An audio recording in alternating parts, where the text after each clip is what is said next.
Chers amis, bonjour. Depuis plus d'un an, l'Église diocésaine a tenté de bien vous informer au sujet de notre beau projet « Debout, ensemble dans le Christ ». Cette semaine, nous avons une émission bien spéciale.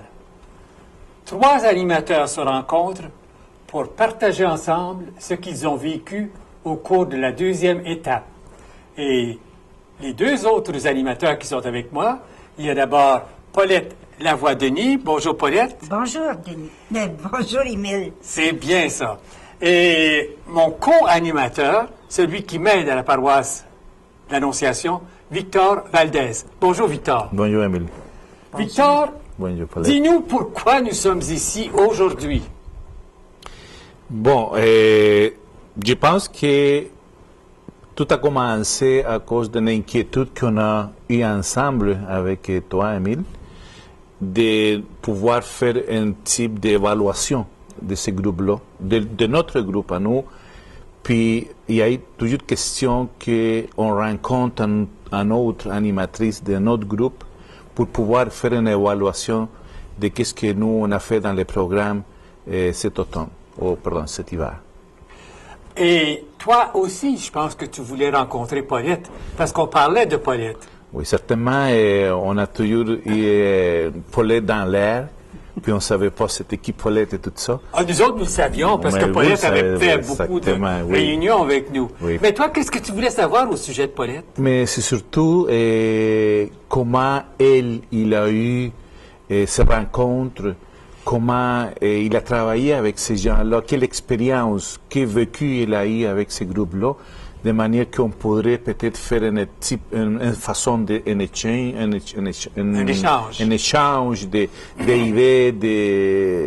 d'expériences et tout ça, de manière que nous, à un moment donné, on pourrait rencontrer un jour, que peut-être ça, ce sera un rêve, de pouvoir rencontrer tous les groupes ensemble. Et toi, Paulette, qu'est-ce que tu aimerais savoir au sujet de Victor? Bien, moi aussi, bien, pour une chose, j'aimerais rencontrer cette personne dont Émile me parlait et qu'il vantait dans son groupe. Bon. Et puis aussi, puis ça voulait dire que tu avais beaucoup d'entre-gens. Alors, moi, j'aime ça, participer avec les gens. Et puis, moi aussi, j'étais intéressée à savoir comment les autres groupes procédaient. Alors, puis je voulais savoir si moi, je mettais peut-être un peu trop de personnel dans mon équipe. Nous allons voir. C'est ça. Alors, commençons notre évaluation. Et le début de cette rencontre, c'est par une prière. Est-ce qu'il y a quelque chose de particulier que vous aimeriez dire au sujet de la prière? J'ai vu que chaque moment de prière suggéré dans le petit carnet portait à réfléchir sur le thème. J'étais bien contente de voir ça. Toujours, il y avait des mots-clés ici et là qui revenaient dans la lecture, puis revenaient dans nos conversations aussi. Et toi, Victor? Et quand moi, j'ai procédé avec le groupe, parce que des fois, j'étais absent à cause de mon voyage, moi, je mettais surtout les moments, comment je pourrais dire, la prière focus à les moments qu'on avait dans ce groupe-là, dans la rencontre. Par exemple, il y avait des gens qui étaient un peu des problèmes familiaux, des autres choses. On prenait la base des livrets qu'on a, mais sauf que toute la prière s'était basée à les moments vécus de chaque personne. Et moi, ce que j'aimais dans notre groupe, c'est de prendre conscience que Jésus était présent au milieu de nous. Ça, c'est toujours important. Toujours. Prenons un moment pour prendre conscience que Jésus est même présent ici, aujourd'hui, avec nous. Et demandons-lui de nous envoyer son Esprit Saint. Et nous avions toujours le chant « Veni Creator Spiritus » qui chantait. Et on demandait à Jésus de nous envoyer son Esprit Saint pour qu'il nous aide à nous ouvrir à la parole de Dieu, pour que le texte passe dans la vie de chacun et que son Esprit nous donne la force et le courage de vivre ce que nous aurions à vivre suite à nos découvertes. Maintenant, après la prière, c'était toujours notre vécu. Et notre vécu, dans le petit livre, ça s'appelle « Partageons notre histoire ». comment avez-vous vécu ce partageons notre histoire avec un de vos groupes ou à un moment donné? Pour nous autres, c'était une réflexion pour préparer le terrain du message de l'Évangile. On portait beaucoup d'attention au message qui était là pour nous. Notre vie spirituelle dépend de notre expérience, alors on partait de ça. Et puis, en réfléchissant à notre histoire personnelle, ce que nous avons vécu à la maison, ailleurs, avec nos proches, avec nos copains de travail, nous permettent d'essayer de mettre cette expérience en rapport avec le thème qui était annoncé.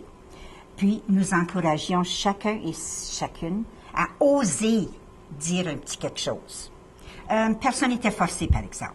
Ils ont apprécié ça et puis plusieurs étaient réticents au début, même quand on les invitait à venir participer au groupe. Ils étaient réticents, pensant qu'ils n'auraient rien à dire. À la fin, quand on a fait une évaluation, ils étaient surpris que moi, je me souvienne qu'ils avaient dit, ou elle avait dit qu'elle ne pourrait pas avoir rien à dire. Moi, je me souviens. Mais c'est venu naturel pour eux autres. Alors, j'étais bien contente de ça. Et toi, Victor, tu as quelque chose? Oui, nous, on n'avait pas ce problème-là dans notre groupe. Pour le contraire, les rencontres de nous, ça durait des fois 2 heures et 3 heures. Ça veut dire que tous les groupes y participaient tellement. Tout le monde, il y avait quelque chose à dire. Tout le monde, il y avait quelque chose à partager. Et pour nous, c'est très enrichissant parce qu'on peut apprendre de chacun de nous, chacun des autres.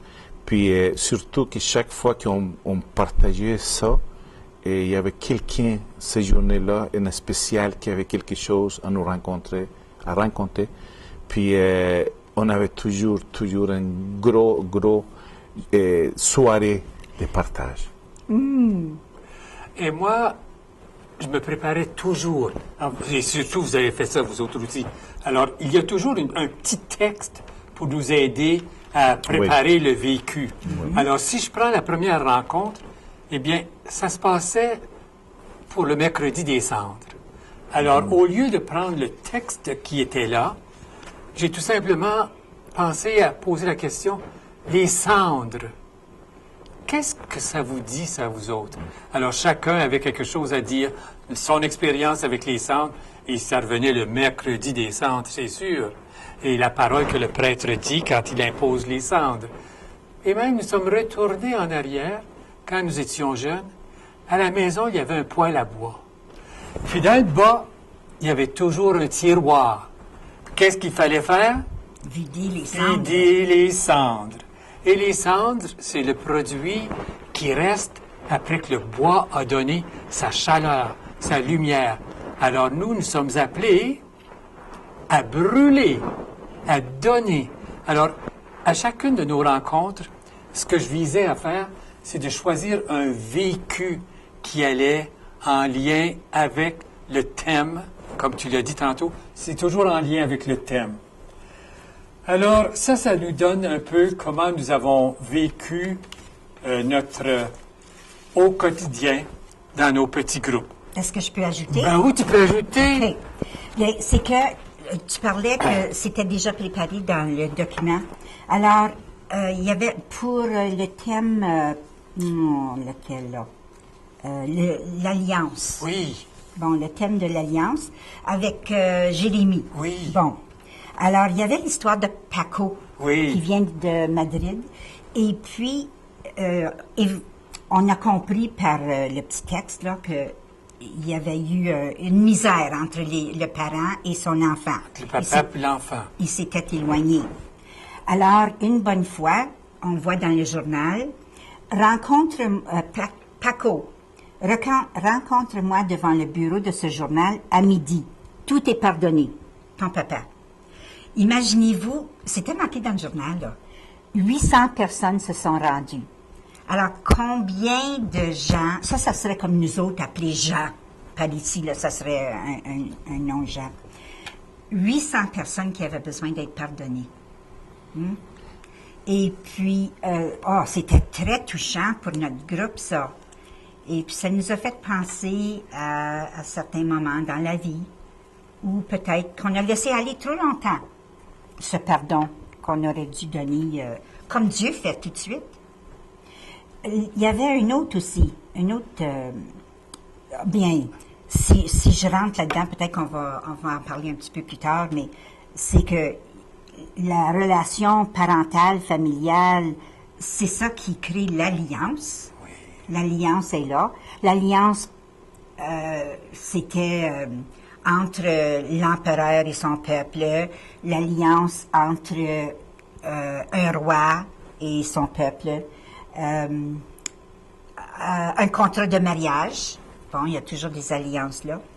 Et puis, à ce moment-là, je sortais mon alliance. Bon. Et puis, on parlait de son alliance à nous autres. Dieu nous a connus avant notre naissance. Bien, nous, les parents, nous avons commencé à connaître notre bébé avant sa naissance. Puis, nous avons commencé à l'aimer avant sa naissance. Puis, ça crée un lien très fort lorsque ce bébé-là est né. Puis, s'il y a un vrai amour, il n'y a rien qui pourra casser ce lien-là.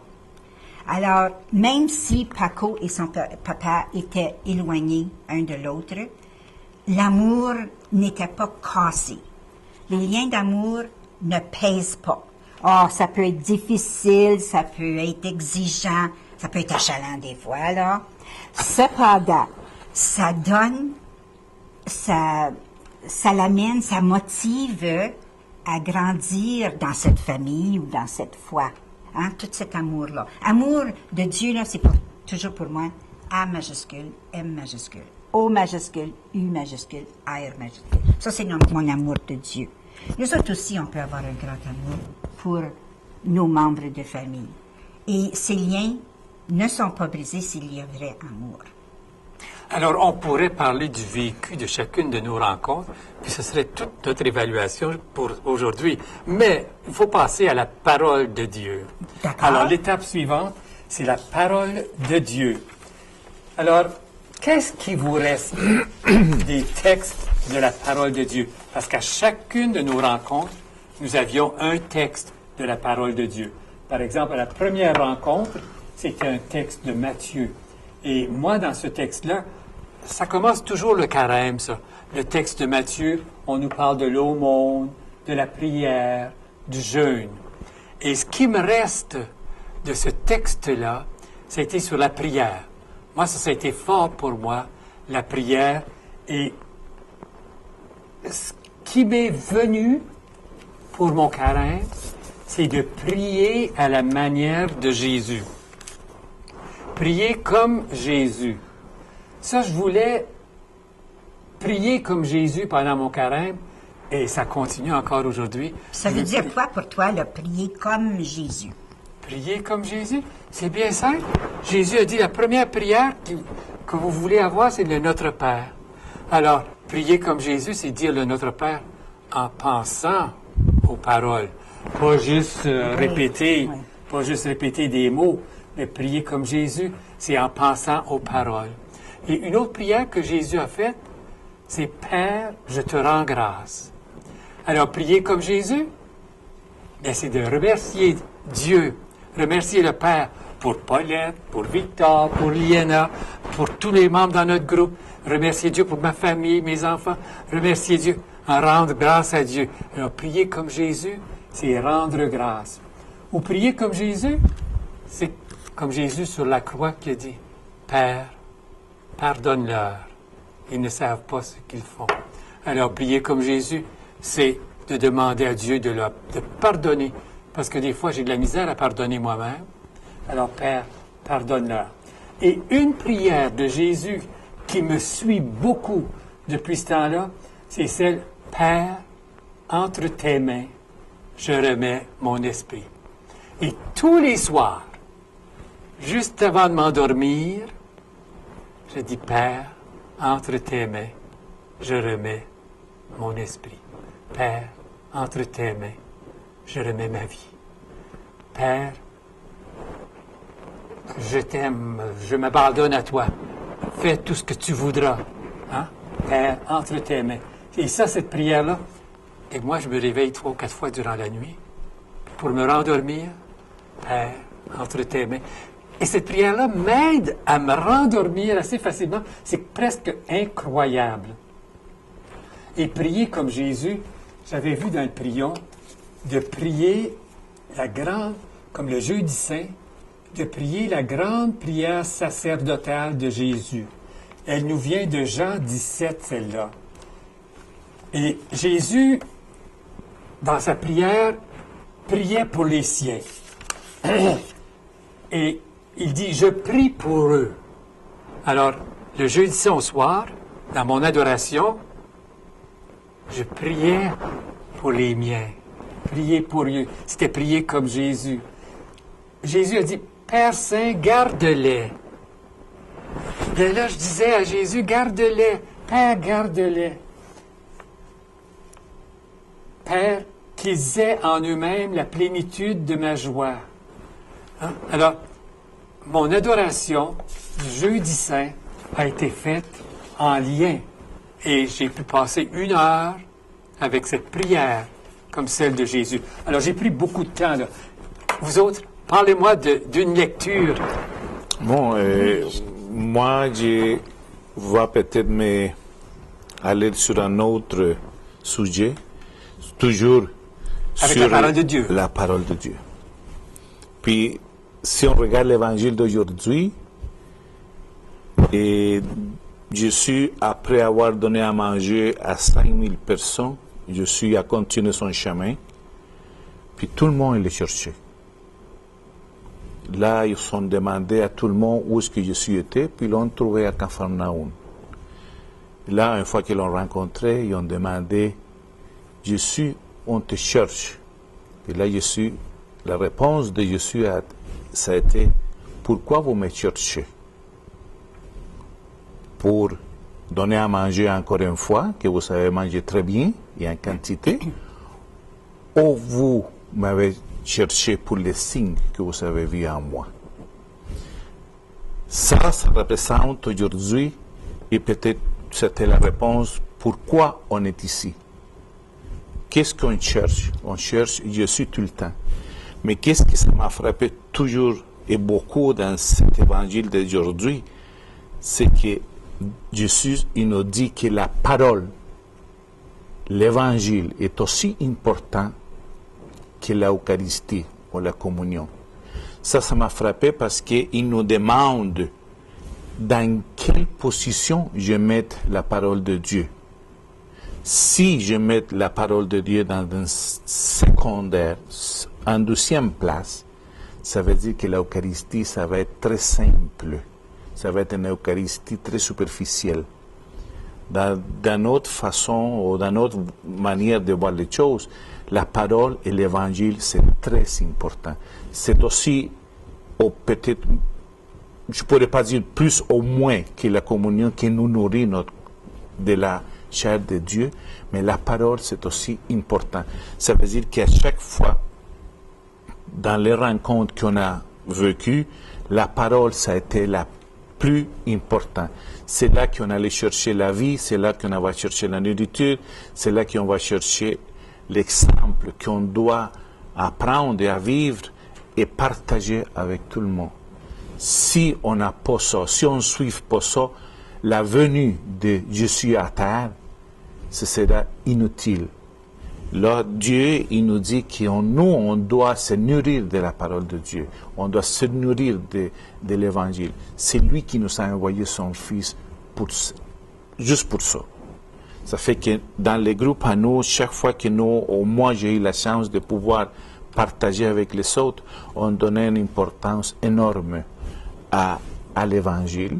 Naturellement, quand on voyait des autres thèmes de la rencontre, c'est sûr que chacun de nous il donnait notre avis, notre expérience.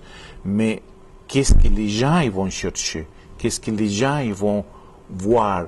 C'est la parole. C'est de là que nous on se tient. C'est de là qu'on, je vous répète, on se nourrit. Oui.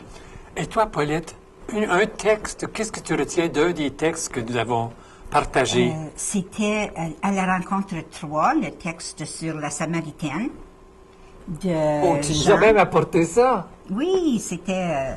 j'ai des props. Oui, c'est bien ça. C'est bien ça. Une ancienne enseignante, hein? Oui. Elle a besoin de ça. Excuse-moi, je t'ai coupé, là. Alors, la Samaritaine, elle est là à midi, en pleine chaleur, quand les autres ne vont pas, parce qu'elle ne veut pas les commérages, probablement. Et puis, elle rencontre ce Juif qui lui parle, mais non seulement qui lui parle, mais lui demande à boire. Mais dans ce temps-là, les Juifs ne regardaient pas bien du tout les Samaritains parce que les Samaritains étaient impurs. Ils s'étaient mêlés aux non-Juifs. C'était très mal vu. Alors, Jésus a brisé plusieurs tabous, là. Jésus a parlé à une Samaritaine. Il a demandé à boire. Elle ne comprenait pas du tout. Elle était toute confuse. Mais Jésus... sais-tu, enseignante comme j'étais, je me vois des fois, quand moi je comprends très, très, très bien quelque chose, je me vois peut-être des fois dire, ben voyons, quelque chose comme ça, hein? C'est pas trop beau, là, je viens de réaliser. Mais Jésus, lui a répondu, même si elle était très confuse, ça se comprend parce que c'était vraiment un gros tabou, lui parle doucement, lui explique, et puis assez bien qu'elle transforme sa vie. Elle change sa vie. Pas rien qu'elle change sa vie dans ce bref instant, mais elle annonce la rencontre de Jésus à tout le monde. Et il y a bien des gens qui se sont convertis à cause d'elle, à cause de cette rencontre imprévue. Et toi, pourquoi est-ce que c'est important pour toi? Bien, pour moi, c'est l'eau au cœur de tout ça. L'eau est vie pour moi. Moi, j'ai enseigné avec les petits, et puis tu parlais beaucoup de l'eau. L'eau représente la vie. L'eau représente la vie de Jésus aussi, la vie de Dieu. Alors, n'importe quel temps que je vois de l'eau, ça l'arrive souvent. Ça me fait penser à Dieu et puis à la rencontre de Jésus et la Samaritaine. Et là-dessus, moi, j'aimerais ajouter que dans un de mes groupes, j'avais un monsieur de 95 ans. Puis lui, dans cet évangile-là de la Samaritaine, ce qu'il a vu, c'est la charité. Moi, je n'avais jamais vu la charité avec la Samaritaine. Mais c'est Jésus qui demande la charité. Jésus demande à boire. Alors, Jésus nous demande, il nous demande à nous. Jésus a soif de nous. Il a soif de nous. Ça, oui. Et Mère Teresa, elle, dans toutes ses chapelles, elle fait écrire « J'ai soif ». J'ai soif. Parce qu'elle a choisi de devenir responsable de sa communauté parce que cette parole « J'ai soif » l'avait frappée. Alors, la charité. Là, dans le livre, nous avons, après la parole de Dieu, une réflexion. Comment avez-vous vécu ces réflexions-là? Y a-t-il quelque chose de particulier que vous aimeriez dire au sujet des réflexions? Pour moi, c'est qu'est-ce qui nous enseigne, qu'est-ce qui nous laisse chacun de la parole, naturellement, puis les partageons dans l'histoire. Le vécu de ces gens-là, par exemple, je me souviens, je pense que c'était la 4e ou 5e, et nous, dans les partageons de notre histoire, c'était le thème d'un juif. Nicodème? Oui, je pense que, je ne sais pas si c'était Nicodème, sauf que c'était l'histoire d'un juif qui a vécu dans la guerre, dans la Deuxième Guerre mondiale. Tu te souviens de ça? Puis à ce moment-là, moi, j'ai eu la chance, je ne sais pas si on pourrait dire la chance, mais j'ai eu le partage vrai d'un juif, puis c'est un couple qui restait dans notre bloc appartement, puis ce monsieur-là, j'ai eu la chance de le rencontrer, puis lui a vécu la guerre, la Deuxième Guerre mondiale, puis il a été fait prisonnier pour les nazis et tout ça. Puis lui, il fêtait 2 anniversaires de sa femme. Le premier anniversaire, c'est l'anniversaire de naissance. Puis le deuxième anniversaire de cette femme-là, c'est quand il s'avait échappé de ses mains. Ça fait que quand je me souviens de ces journées-là, on a partagé ça. Les gens, ils ont toujours eu comme exemple les valeurs de ces femmes-là, la grâce de Dieu, puis naturellement les gros miracles que ce monsieur-là a vécu avec sa femme. Ils ont pris un exemple de chaque fois qu'on avait partageant notre histoire. On allait chercher un exemple de vie pour chacun de nous. Et naturellement, chacun de ces personnes-là, y allait rencontrer un vécu dans leur vie. Puis on toujours, je sais pas si je pourrais dire ça, je suis le plus jeune du groupe, mais chaque fois, j'apprends beaucoup de ces gens-là. Très bon. Toi, as-tu quelque chose à dire au sujet de la réflexion? Bien, c'est qu'on a porté beaucoup d'attention au message que Jésus nous donnait. Puis d'après nous, Jésus, le Christ, nous offre une vie nouvelle. Alors, faut savoir ça au fond de notre cœur. Et puis, ça nous a apporté au baptême. Après le baptême, c'est pas juste de recevoir la parole de Dieu, mais c'est aussi de la lancer aux autres, d'inviter les gens à écouter la parole. Pas juste la garder pour nous autres. Surtout pas. Surtout pas. Et moi, au niveau de la réflexion, j'avais 3 groupes différents que j'animais. Alors, une de mes rencontres, c'était avec Victor, et celle-là pouvait durer jusqu'à 3 heures. Tandis qu'à Westmount, le maximum de temps que nous avions, c'était 1 heure. Et à ce moment-là, c'était difficile de lire tous les textes. Et à un moment donné, une des dames, je voulais qu'on finisse à temps, puis on n'avait pas le temps de lire tous les textes parce qu'on prenait un petit bout de chaque paragraphe et ce qui était important dans chaque paragraphe. Et à un moment donné, j'avais dit, bien, on ne lira pas le dernier paragraphe. Et puis là, il y avait une, il fallait qu'elle parte. Et une a dit, bien oui, il faut lire le dernier paragraphe. Alors, à la page 62, tiens, Paulette, je vais te demander de nous lire le dernier paragraphe que nous avons ici à la page 62. Tout à fait en bas. Non, tout à fait en bas. Ah oui. Cher lecteur, je suis disposé à te rencontrer en tout temps et en tout lieu. Tout est pardonné. Je t'aime. Signé Dieu. Je n'avais pas le temps de lire ce paragraphe-là. Mais elle avait insisté et ça a été un cadeau pour les personnes du groupe de recevoir une lettre signée de Dieu. C'était vraiment spécial. Alors, chers amis, c'est déjà tout le temps que nous avons pour aujourd'hui, mais nous avons encore beaucoup de choses à partager. Alors, je veux vous remercier d'avoir accepté de nous parler de vos rencontres avec Debout ensemble dans le Christ. Et vous, chers téléspectateurs, nous vous invitons à nous revenir la semaine prochaine pour la suite des échos de la 2e étape de Debout. Au revoir et à la prochaine.